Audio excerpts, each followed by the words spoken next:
Itinatagay na nga sa inuman na maril pang isang lalaki sa Tondo, Maynila. Isa ang patay. Nasa frontline balitang yan si Dave Abuel.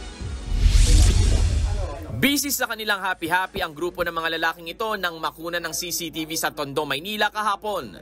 Sa gitna ng inuman, tumayo ang lalaking nakaitim at naglakad papunta sa likod. Sinundan naman siya ng lalaking nakaputi at saglit silang nag-usap. Maya-maya pa, biglang binaril ng nakaitim ang kasama.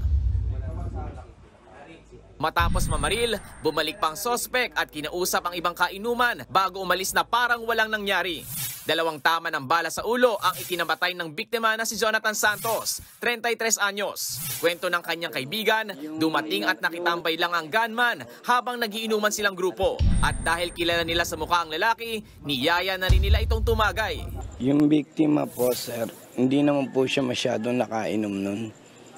Bali po yung bumaril po, yun po, medyo tumagal ng konti yung pag-inom niya. Na hindi namin alam kung ano yung pakay niya dun sa tumpukan namin sa pag-iinom.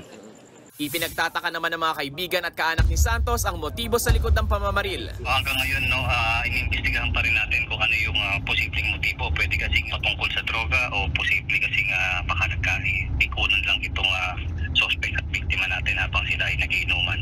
Panawagan ng pamilya Santos sa gunman. Kung sino naman siya, masumuko sana siya. Anong kasalanan niya sa anak ko sa kanya? Ba't ginanon siya?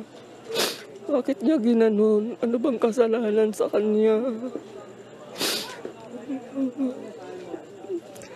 Ayon naman sa mga pulis, kilala na nila ang suspect at tinutugis na nila ito. Nagbabalita mula sa frontline, Dave Abuel, News 5. Mga kapatid, Jiggy Manikad po, iba na ang may alam at may pakialam sa panahon ngayon. Para sa konkreto, kumpleto at komprehensibong balitaan sa frontline, mag-follow at mag-subscribe sa social media pages ng News 5.